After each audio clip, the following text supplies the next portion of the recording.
And so this is about learning to read people.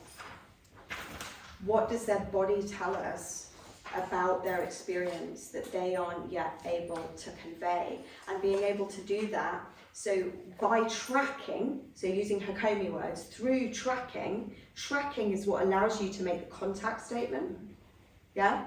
And invite a deepening of their experience.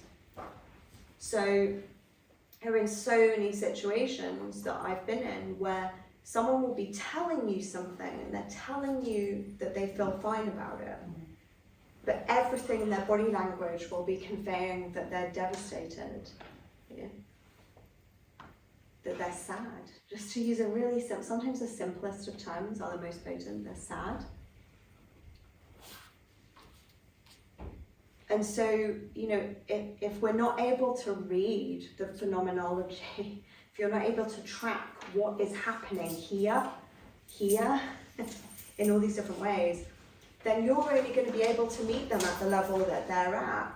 Well, okay then, you know, rather than, you seem sad, huh? Oh, mate, yeah. Yeah. So you become able to make contact with people. Make contact.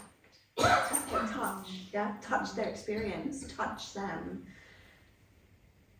Without lifting a finger. Through tracking and phenomenology. So what does it cover? So voice. How much or how little emotion is contained in someone's voice? Is the tone of their voice weak, loud, quiet, or strong? So I'm going to really quickly say voice, right? So you can often hear if a voice will wobble. If there's emotion, it might be very subtle, but it will break or wobble. Yes. Even if someone regains their composure. And are they speaking fast or are they speaking slow?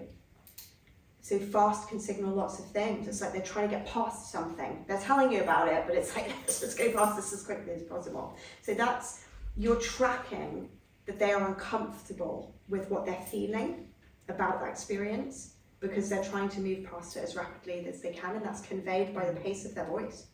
Yeah. So pace, but equally slow voice could convey the heaviness of something, like they're struggling with it. They can't make sense of it. They're struggling to find words. It's like the sentence is not really pulling itself together. Yeah. Tonality. Are they high pitched? Are they where? So the tone of someone's voice tells you where they are in their body. So get this. So if you were to ask me, go on, Daisy, ask me how I am. How are you? I'm fine. What did you get? Where was I? Sympathetic. I went up. Could you hear that? Yeah. Where am I? I'm here. Sympathetic dominance. Yeah. There's stress, there's tension in it, and the pitch is high. Yeah. And of course, as you get to know someone's voice, that will be easier and easier to identify.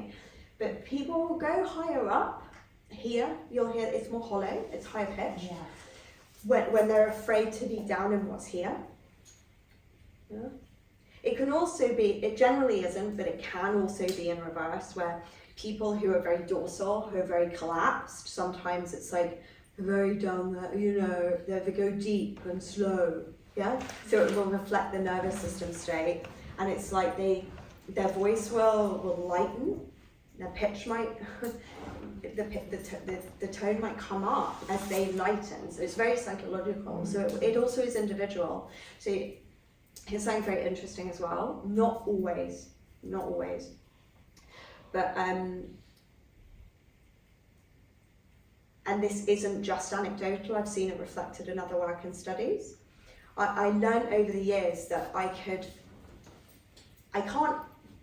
sometimes somebody will have been sexually abused and it won't display in their voice. So I'm not saying this is like the number one decider, but there is a certain tone of voice that the moment that I start talking to someone, I know that they were sexually abused, and the voice is very infantile. It's very childlike, and they're literally stuck in that place, and there's a timidness, I can't really describe it other than to try to find like a video or something, but it is distinctly young, infantile. And what's really interesting, actually, particularly reflecting on my own experience, is my voice did not used to sound like this.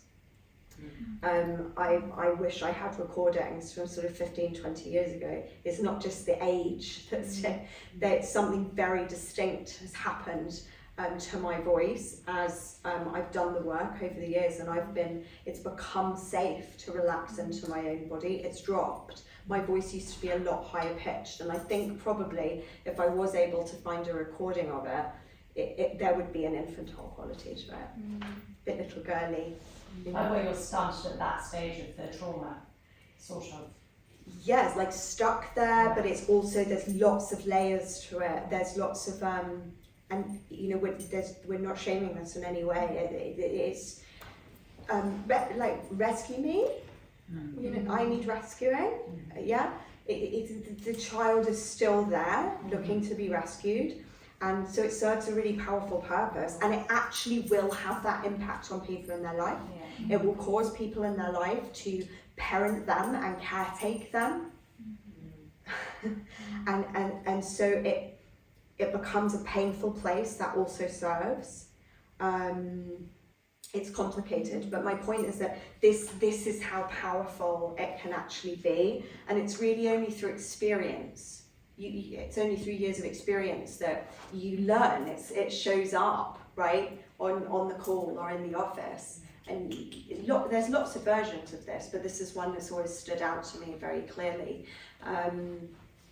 You know, there are things that are displayed in people's in the gaze, all kinds of things, and you see it enough times and you realise it's not coincidental, it's a pattern. It's a pattern. So is the tone of their voice, so that's to do with what we call cadence, like how rhythmic the voice is and stuff, and is the tone of their voice harsh, even melodic, monotone.